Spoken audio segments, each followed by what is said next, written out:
My name is Joy, and my father's name, my birth name is Wandin. Welcome. Thank you. And thanks for welcoming me. It's my pleasure. It means a lot to me that I'm getting to meet you. And Thank you. I know you do a lot of interviews, but this is the one I'm working on, so I appreciate it. It's my pleasure, really. And I do hope even though I don't come to this politically motivated, I come to it spiritually motivated. I do hope that by including Aboriginal peoples in the documentary, it'll just lift up awareness and understanding. I guess the political and the spiritual are intertwined. I think it's important, to raise awareness about our community, so we'll really appreciate that as well. And, I think the more that people get to know about us, the better it will be in terms of, having an understanding and really knowing the truth about Aboriginal people in Australia. So many people don't know that we come from an oral culture, that it's, fundamentally that's probably the biggest hurdle of all, because it's caused so much complexity, and particularly for traditional people, some of those that have had little or no education at all. We're really glad that we get this exposure. So thank you.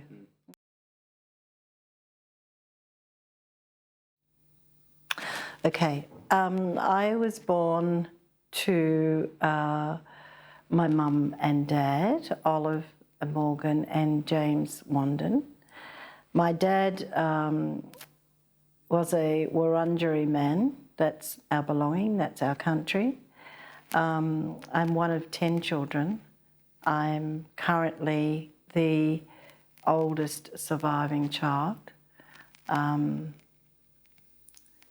My father passed away when I was 5 days from turning 14 years of age, and I lost my mum, my big brother, my sister-in-law and my beautiful husband all 4 years ago in 8 months, and then my only other older brother last year.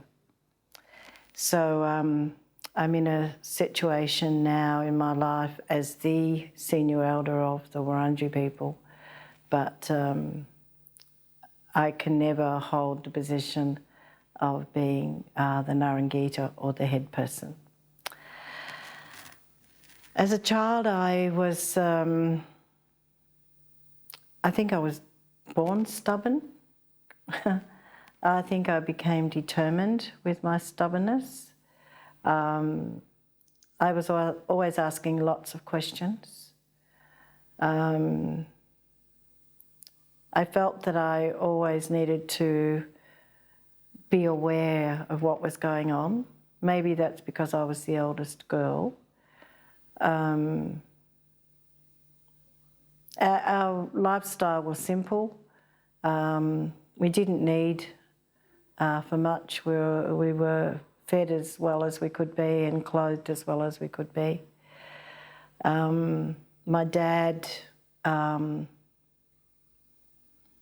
was determined that we would have a house of our own, that we wouldn't have to rely on anybody else, and so he bought a block of land with an old house on it and said this will be a permanent place for my family. And my youngest brother still lives there today. My mum was an only child in that she knew that for some reason she was removed from her mum, but she didn't really understand why. And however, she was very brave and very strong, and did a beautiful job raising all of us. I have 4 grown-up children, 4 adult children, and I have 4 beautiful grandchildren. And with my late husband, I have an additional 3 adult children and 6 beautiful grandchildren. And I just became a great grandmother for the first time. I've worked across all levels of government, over 40 years, I think. Keep saying 30, but you know, years get away. I've enjoyed what I've done to the point of having that experience and gaining that knowledge in all different areas, so that policies and legislation have been helpful in my work for communities and how to either avoid them or change them, certainly keep reviewing them.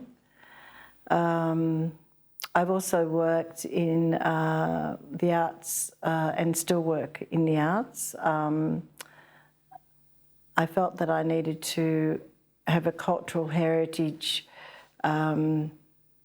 involvement, so like at the Museum of Victoria, the National Gallery of Victoria. I've worked in many places, very valuable experience.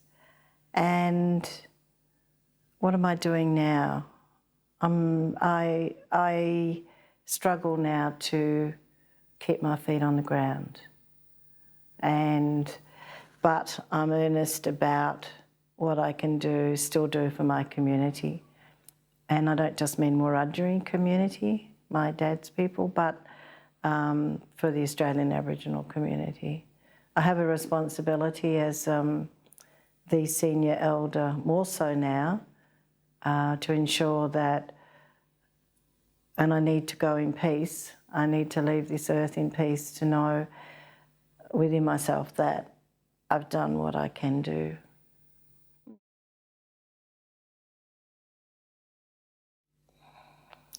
I think right from when I was a child, a little child,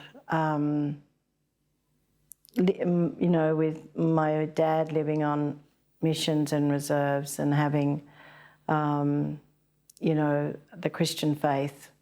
And my dad, and particularly my mum, my dad was Presbyterian, my mum was Church of Christ. So I think there was this thing about, and I don't know why, but just myself and my younger sister, that we attended the Salvation Army Sunday school, and we loved it. We thought it was fantastic, and it was an outing for us. We'd get dressed up in our only best dress and all of that sort of thing. And so, but I think that was the journey on the other side. And always I felt that there was this distance that I couldn't quite bring it together. And as I got older, I would have to say that material things, whilst they were important, they were still detached from me. And I couldn't quite work that out. And I remember saying to my dad, like asking all these questions, but my dad didn't really want to talk too much. He had too much pain from his life and serving in World War I and the way in which he was treated so badly. So rather than not talk about it, he'd rather not talk about it so that he didn't get angry about it. That's what I'm led to believe. But I remember saying to him, you have to tell me more, you have to tell me more, I need to know, I need to know. And it was really my uncle that told me a lot more than my father did about our culture. So it was probably from being a very young teenager when I became spiritually aware of who I was and where I was going. And how did that happen? Well, I think from the fact when I knew from the day, guess or not, I don't know, but I pleaded with my mum to let me stay home because I knew my dad was going to die that day. And so I had this sort of innate sense, spiritual sense, I guess. And from then on in, I said I was going to do what I could do, the best way I could do it for our community. It sounds like your father's death was a pretty profound part of your life. And can you tell me about your father's, tell me about that day? Yeah, I was at high school and I needed to travel on the train, to the diesel train to Lilydale and back.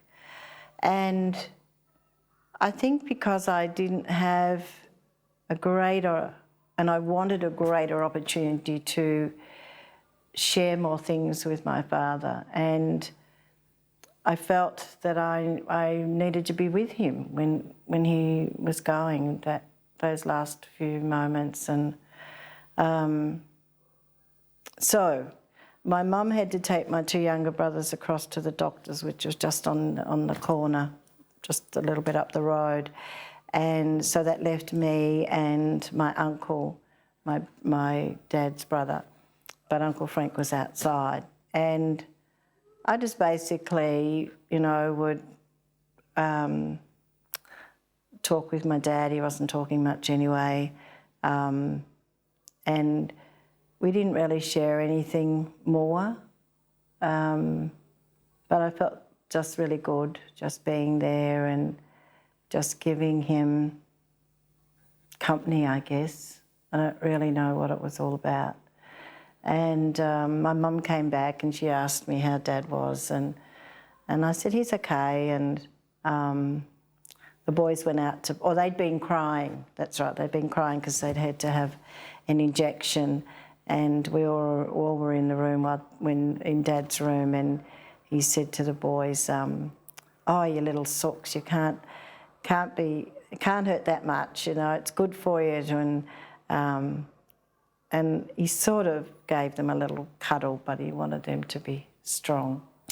And they went out to play, and Mum and I just spoke for a few minutes, and I said, Mum, I'm going to sit down. And I remember distinctly sitting down by the open fire, putting my legs up on the hearth, and next minute I heard this terrible cry, and it was my dad.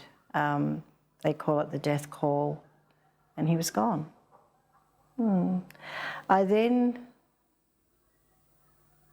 Some of it's a bit vague, but I don't remember crying, but I did, we didn't have a telephone, so I ran next door and rang the doctor, and I rang my third oldest brother. He was the closest one, and said, you better come home. So I did all of that, and the rest is a blur. I don't remember anything more about it. I don't remember going to the cemetery or anything like that. So tell me, how did that impact? Why was that so important spiritually? What is... Well, I think because that was the start of my acceptance of who I was, but unwittingly too, because I really didn't know. I mean, I'd lost my father, and I didn't really know what that meant. I didn't really understand death. I couldn't understand the fact that I would never see him again. What does death mean?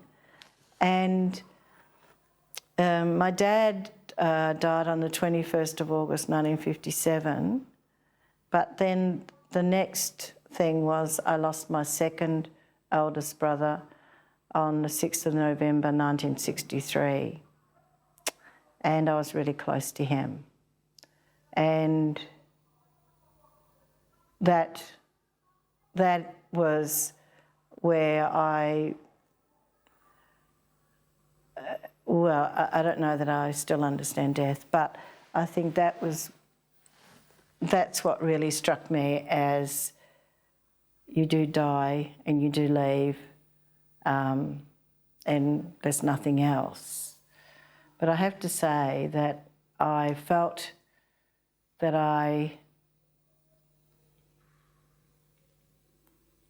that something else was taking me in a different direction, and I still didn't know where I was going.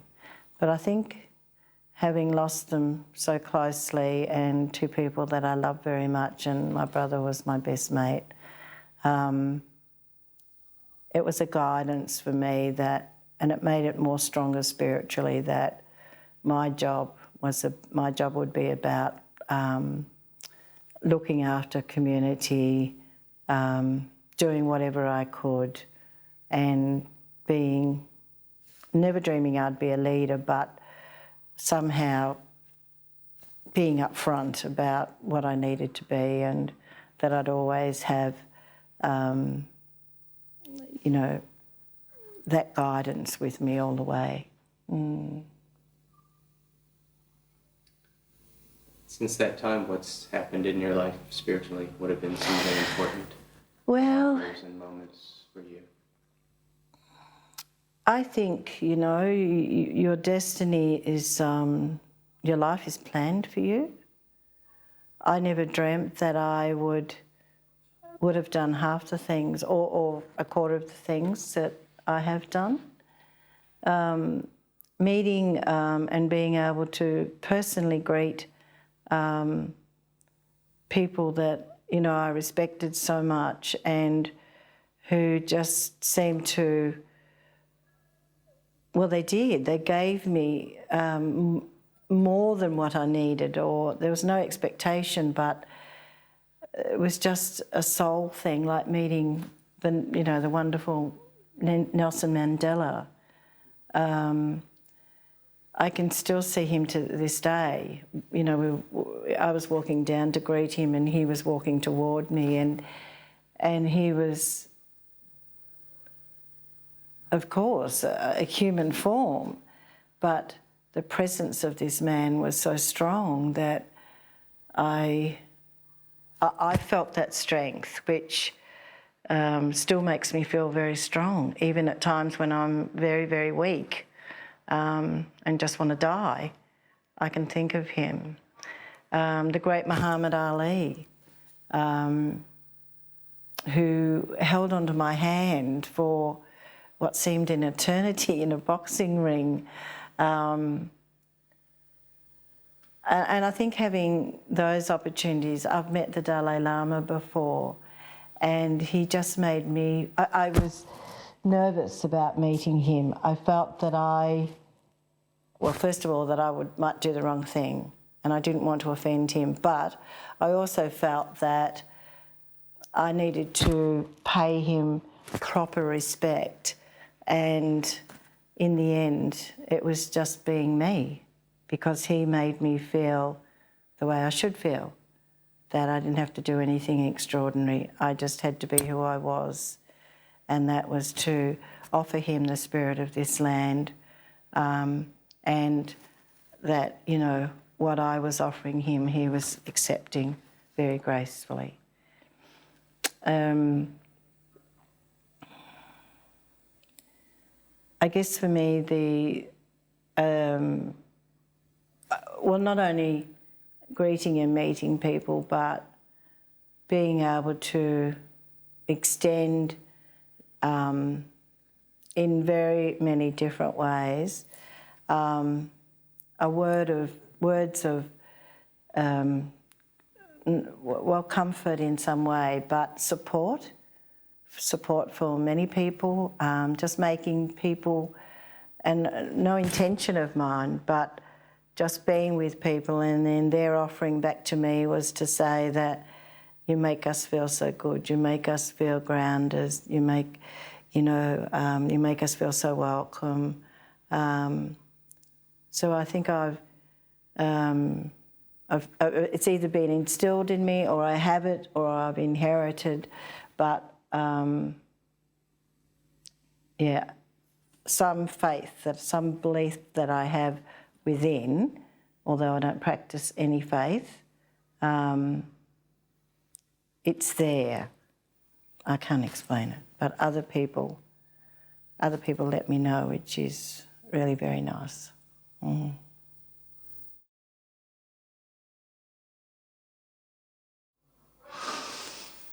I really can't remember,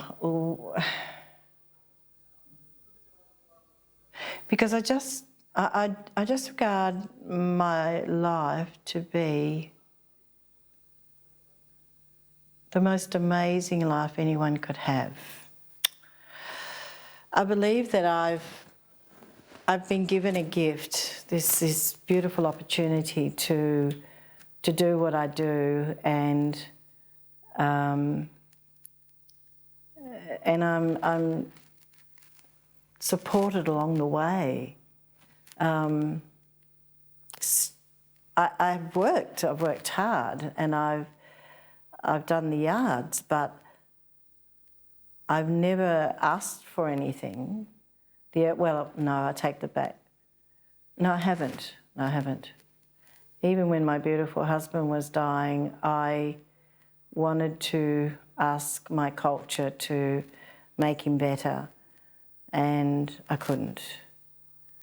When my oldest brother was dying, and we knew he was dying, it was a different story with Peter.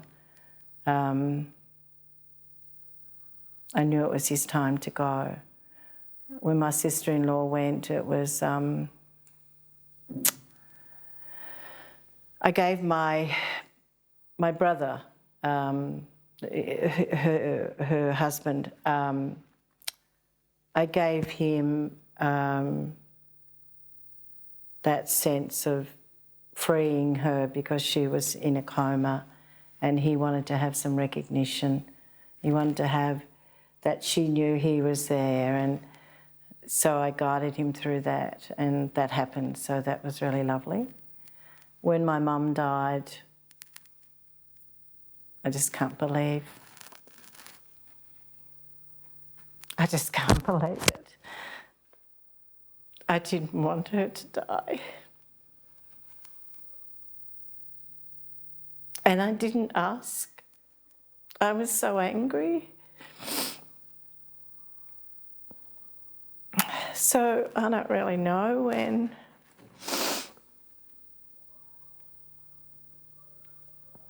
I guess a really huge time in my life was the finding of my grandmother, my mum's mum. And I guess if there's a light in the window, it was seeing those two beautiful women see one another for the first time after 67 years. So I needed a lot of, oh gosh, I was looking for a needle in a haystack when I was looking for my grandmother. Absolutely looking for a needle in a haystack. And I was helped all the way. Somehow I was helped. I was meant to find my grandmother. I was meant to find my mother's mum. She had every right to know her mum. She'd given birth to 10 children without her mum being there, you know. And yeah, so maybe I don't. There's not a specific time, I don't think. I think it's that I know that, and I don't expect it, but I know that I'm being spiritually guided, and I can't explain it.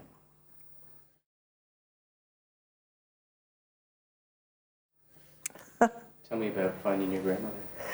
Oh, gosh. When I was having my first child, in those days, your mum was not allowed in the hospital for 3 days and had to look through the window, and that was just too bizarre for me. And that's when I said, I'm going to find my mum's mum. And so, several kids later, and then about, wasn't 20 years later, but about 15 years later, I found her. But the journey that I had to take was that I had a name that my mum had remembered, but in fact she was not registered under that name. And I was very fortunate to, my mum knew she was born in the Crown Street Hospital in Sydney, and so I'd approached them, and I'd also been to the Minister in Sydney, in New South Wales, Minister for Family and Community Services, and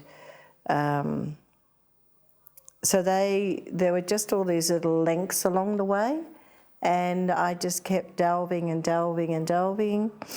And the day that the Crown Street Hospital was closing, I rang them again and said, I need my mum's birth certificate. You must have it there. And I'd been asking many times. And anyway, this lovely young girl said to me, look, we're just archiving all our stuff because we're closing. And but she said, I'll go downstairs and have a look and I'll ring you tomorrow. And she rang me the next day and said, I found it. And so then that gave me another lead to the Minister, and then I went back to the Minister, and then I found what, that we believed this would be my mum's mum. We didn't know, of course, and my mum said the only time she'd go on an aeroplane was for one of her family. Little did she know. And so we flew up to Sydney, and we had learnt from the matron of the nursing home that Isabella, it's my grandmother's name, had only one visitor in 20 years, and it was a man dressed in a pinstripe suit, and he sat with her for 1 hour and cried. So when we got to the hospital, I said to Mum, do you want to go in first? Do you want me to go in? And she said, no, I'm fine. And she stood up so straight, and she was a tall woman. And so we were behind her, and we went to the desk, and my mum was gone. We didn't see her. Where is she? And then the matron said, Isabella's in that room. So we just turned, and here they were. For the first time, my mum was crying, and Isabella wasn't at that stage. She didn't cry until the Sunday, and but they spent 4 beautiful years together. So we called that a lifetime. Yeah. And Isabella always would say to me, because I was still asking questions, and she said to me, or she'd look at Mum, she wouldn't look at me, she'd look at Mum and say, tell her to stop asking so many questions. And then Mum would say, but that's how she found you, Mum. So, yeah. But my mum found out that man was her brother, and but he passed away 2 years prior. But my mum was happy. She was grateful that she, found her mum and was with her mum again. And we all loved Bella. She was so gorgeous, and still told us at the age of 104, she was 2 weeks off turning 104, and she passed away just 2 weeks, just in her sleep, 2 weeks before her 108th birthday. Yeah. Incredible woman. Very, very strong woman. And your mother didn't know her because was your mother part of a stolen generation? Yeah, but my mum always said that, because I said to Mum, how are you going to know if it's your mum or not? She said, oh no, my mum. But my mum always said that she wasn't stolen because her brother was. He was taken out of his mother's arms at 3 months of age and made a ward of the state. And we've since met his sister, and so my mum had a niece, and we've also spoken to his wife and one of the children. So there's all that story to go, yeah. But since I lost Mum, I haven't done anything. But yeah, she just, my mum was on a bridge with her mother, and unbeknownst, of course, to my mum at that time when she was just 3, that she'd had her son taken away from her, is that they were she was going to jump off the bridge and end their lives. And That's how my mum became belonging to the Church of Christ, because a family came along, and an Aboriginal family, and the man was a minister of the Church of Christ. And he said to Isabella, you know, let us take Olive. We'll look after her. You know, you don't have to end her life here. And they obviously spoke about, you know, it sort of makes sense that they knew why she was doing it, and that, you know, she'd lost her son, and they said, we'll keep in touch. And so my grandmother agreed to let her go. And they stayed in contact. But the one house that they were staying in, there was a fire and all Mum's letters got burnt. And then, of course, her foster parents passed away. So, yeah, Mum didn't read. And my mum was illiterate. She didn't read or write. So those memories that she had was, you know, enough to store in her head. And, yeah, she really couldn't contain much else. And so that's really all we had to work on. So, yeah, brought some, you know, love back into her life and some light back into her. And my mum prayed every night. Every night she prayed. But she never imposed that on us. She said, you know, this is what I do. And we just said, Mum, that's fine. And but yeah, and Dad wasn't religious either, but because Dad was very strong about his culture and things, you know, so it was more belief in what we were given, and, you know, if we receive it, we have to give back, and those sorts of values. So, yeah.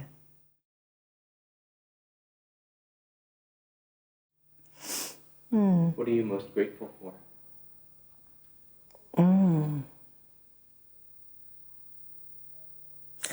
Well, I think opportunities.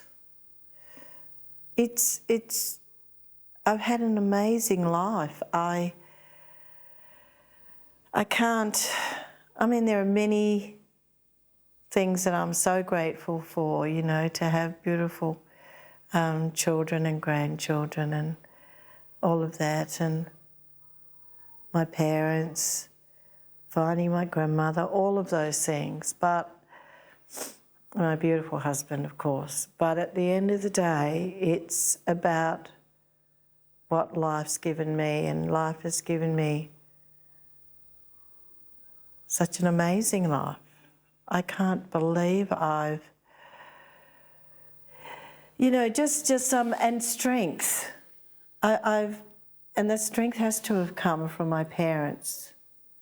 Certainly my Peter was my rock. He, you know, he believed in everything that I did. He supported me 110%, and he was loving, he was beautiful, he was just everything. He was the best man in the world. And beside that, it was this strength that keeps me going for some reason. Why I'm here, who knows? Why am I still here? I have no desire to be here anymore. But I know that, although I don't want to accept it, I know that I'm here because there's obviously still things that I need to do. But I've done enough. I don't want to do any more. I'm tired. But it is opportunities, I think. I think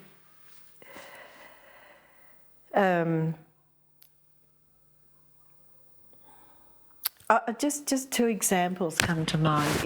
And this might sound bizarre, but John Howard, our former Prime Minister, that I really didn't have any time for. I had no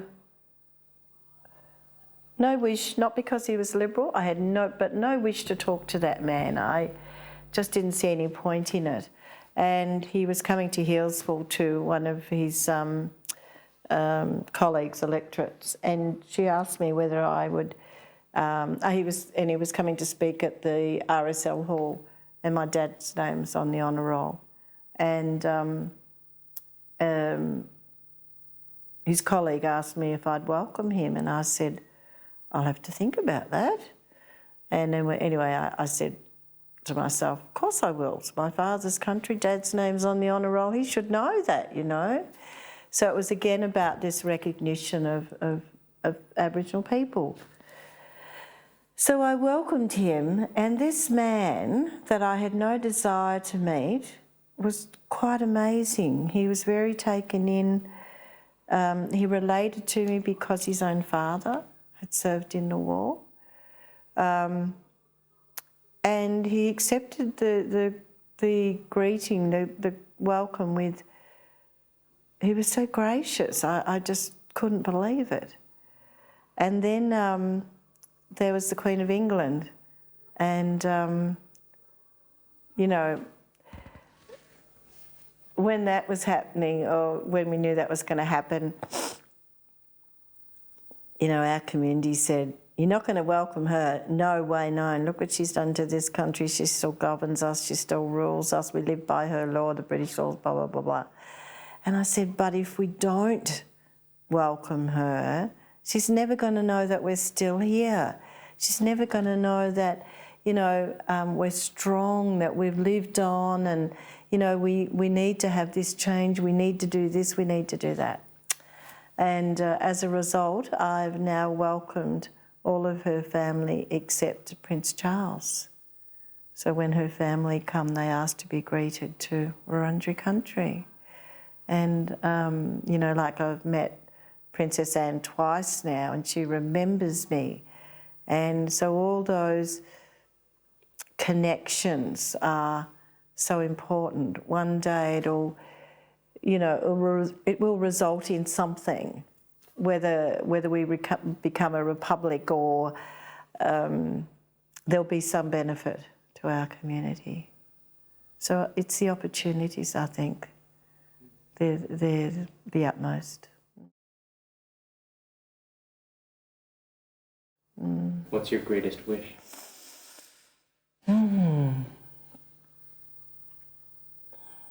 I would have to say that I just would wish that one day soon, not too far away, one day soon, that our community will be given the appropriate recognition, the right to be treated as equals, that they're given the opportunity, their greatest opportunity to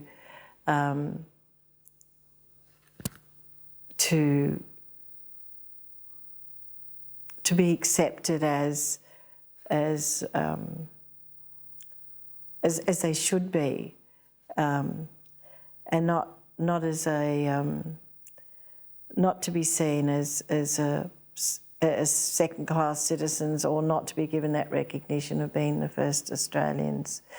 So they need to be able to live in a way that they choose to live, but because of all that's been imposed on them, they need to be able to have a say in all of that, and it needs to happen. And just to be treated appropriately, culturally appropriately. One day soon.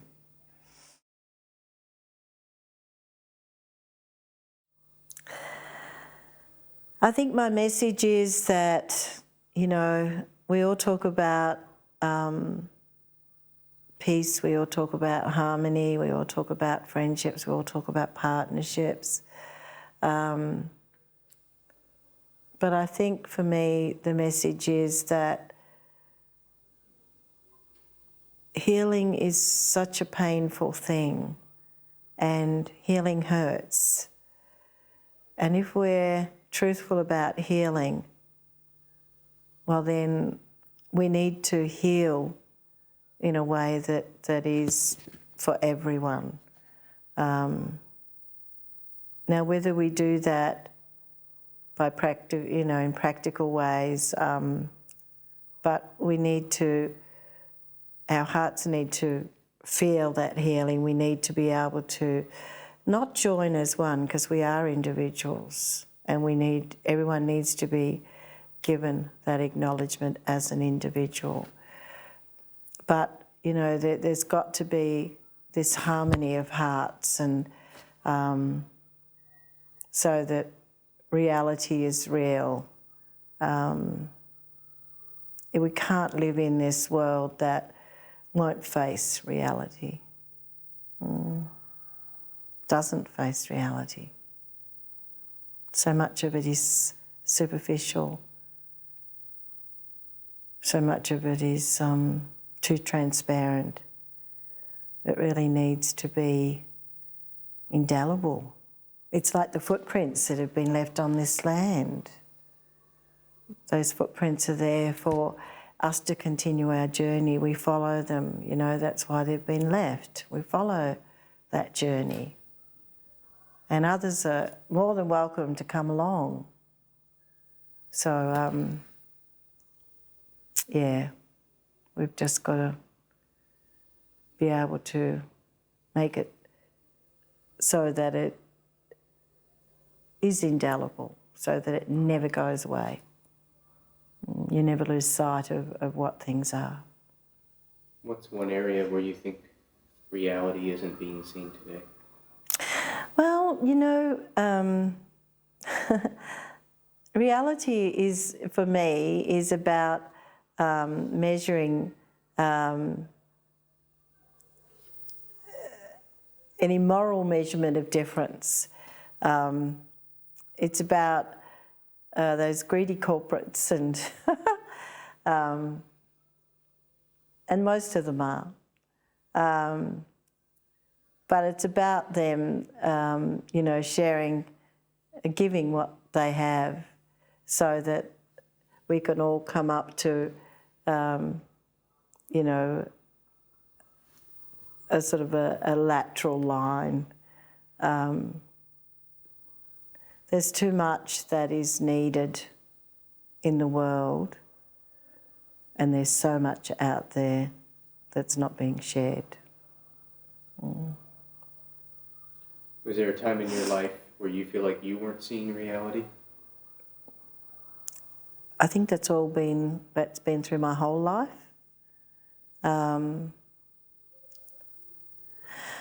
I just wished I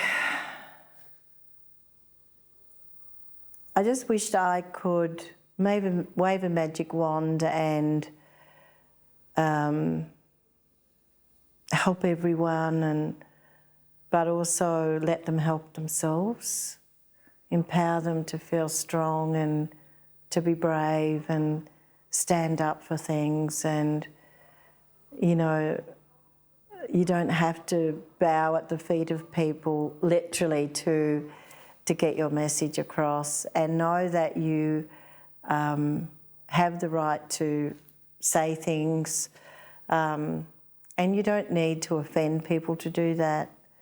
You just got to you've got a voice. You've got that voice to use. You really have to just tell the world. So I just wish that probably to put it in a sentence, is to make everyone feel that, or empower everybody to feel proud of who they are, know that they have a rightful place in this society, and to use their voice.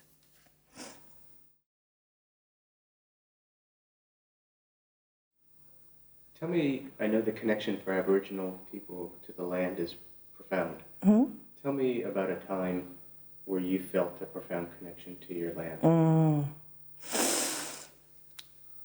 When my husband died and we had the wake, I was being driven home in a car by my youngest daughter's friends, and I was in the back seat, and we were travelling on the top road, and I didn't ever believe in reincarnation, but I do now. In the middle of the road was a kookaburra, and my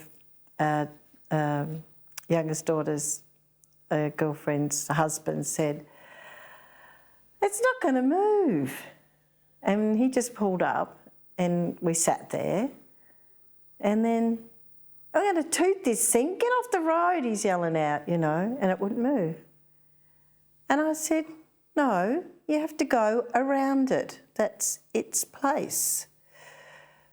What? Anyway, so we went around it and we have to go down this steep hill to my place, and he was fascinated. What's his name? Kira, and I can't think of his name. Anyway, he was fascinated, so he walked up the road to see if the kookaburra was still there. It was still sitting in the road after he parked on the middle of the road when he parked the car. I had a cup of tea or something and went to bed, and the rest of them were all outside, and Shane came in, the eldest boy, and I could hear the excitement in his voice as he's coming in, and I said, whatever's wrong, are you okay? You know, and I'm trying to work out what's going on, and he said, you have to get up, you have to get up. And I said, I'm too tired, I just want to lay here. Well, what's going on? And he said, Dad's just come to visit. And I went, what? And there was a kookaburra that had just walked along the railing where they were all standing, came around the corner and just sat there beside Shane. So we all say now that the call of the kookaburra, we see a kookaburra, is the spirit of Peter. So. Why do you think he came back as that? Well, I think he came back to remind us to laugh, because that's what the kookaburra does best. The kookaburra, Peter was a great feeder, so I think he, you know, the kookaburra, you see that beautiful feeding of the baby kookaburras. Peter loved the water, he loved fishing, he loved the water. So I think, you know, that source of cleanliness, that source of feeling free, light, not heavy. And I think he came back to remind us of our creation story, which is, and Peter knew this story, which is why the kookaburra laughs at dawn for a new day. Maybe. What's the creation story is what? Oh, it's the kookaburra was having and the crow were having a bit of a fight and squawking at one another and so forth, and they were seeing who had the best eggs, and so the kookaburra throws, the crow throws its egg up in the sky and into the air, and it, you know, smashes and it smells horrible. And so the kookaburra throws his up, and it's like this golden sunshine that comes out of this egg. And the crow was really disgusted with that, and he said that it was, you know, that couldn't have been his egg, because his egg was better than his and all of that. But in the throwing up of the egg and this golden sunshine was when the kangaroo came along, and the kangaroo was standing as it does as it was on its 4 feet, like those little paws was right over like that. So it had to look right up high, so that's when it stands up on its hind legs.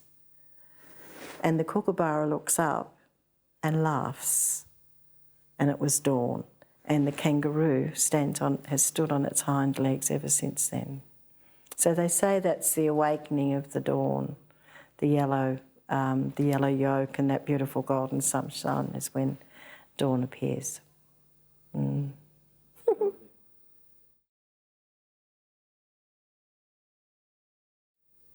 Tell me, has there been a time in your life where you doubted your faith?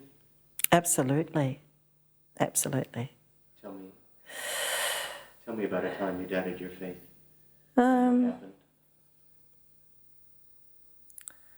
Well, you know, I several times, because I only ever believed in what I was doing for our community was doing it for the right reason, for the right purpose. And having to deal with community, not supporting you, in fact, making bridges really difficult, causing chaos, certainly not working together, was when I said, why do we have any faith? Why is it that we can't work together? What do we have to do to work together? A lot of that I have to accept was frustration on their part, and, they didn't understand how I was doing my business and all of that. So there's been many those situations. Mostly it's been to do with death. Why?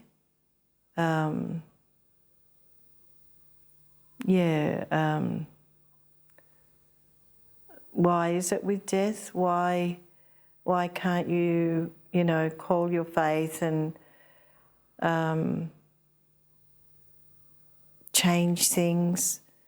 When people say to me that, Peter's Spirit's with me all the time, I just don't accept that. I don't accept that at all. I can't accept the fact that people are taken and it doesn't make sense to me of,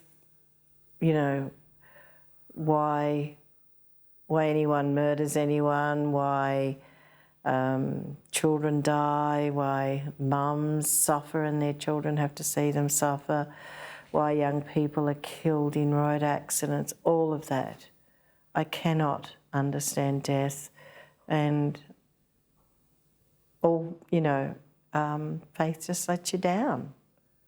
So I don't know, I'll probably never be able to accept loss. Loss, I think, culturally for me is huge as well. The anger that I have with, missionaries, teaching the Bible, and although most of our community have accepted it, the faith of God, but not allowing them to practice their own ways, not allowing them to even share their own ways.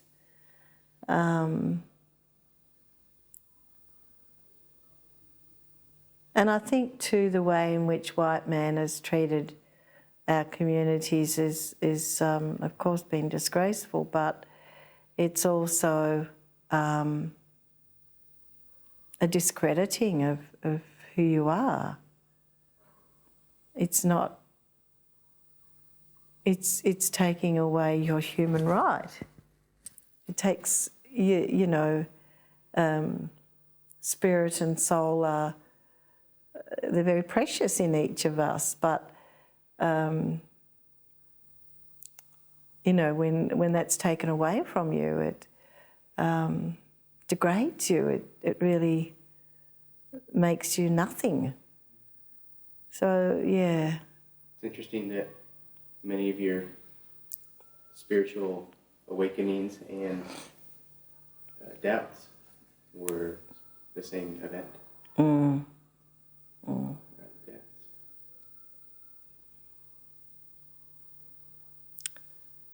I don't know. I can understand. I don't know.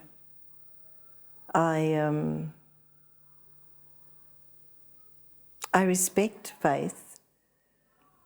Sounds quite absurd, doesn't it? But I do. I respect, anyone's beliefs, and I pay my respects as well. There's nothing that I don't think that I wouldn't do that you should do if you're asked to do in honour of a faith or a belief.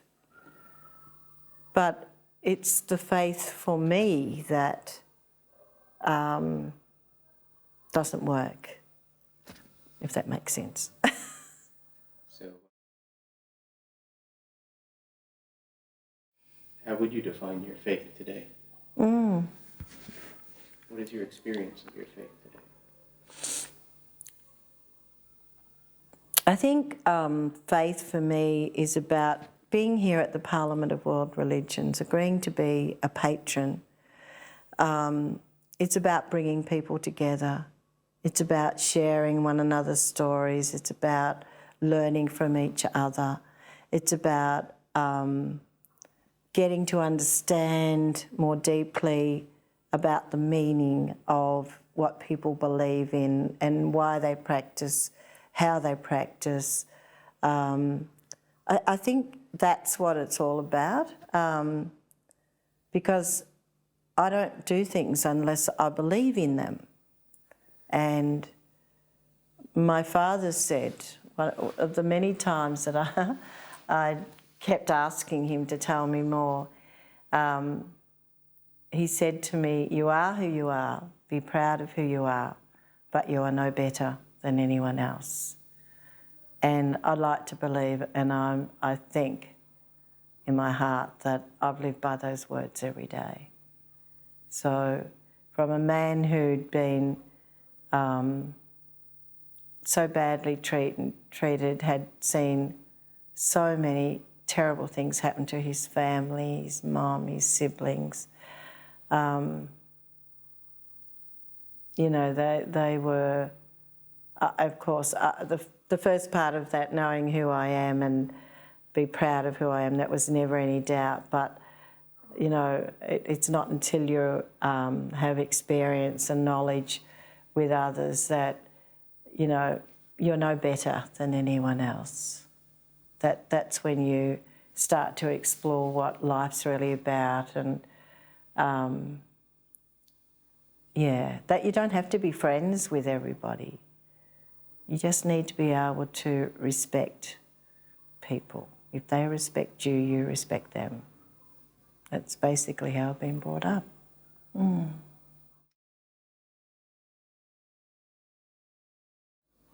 I think I want them to know that, again, that I've been very fortunate, although saddened on so many occasions, but very fortunate in my life to have taken the journey, a journey that seems to have been placed in front of me, a journey where I hope I've made some changes for the better. And I hope, because when I was born, my mum and dad had lost 2 little ones just before me, and when I was born, and the nurse said, this really cheerful midwife said to my mum, "What are you going to call this one?" And mum said, "We're going to call her Joy." And Nurse Townsend said, "Because she will bring joy to the world." So I guess when my mum told me that, and she told me many times, I would hope that my portrait can spread more joy and happiness throughout the world. Thank you so very much. It's a pleasure.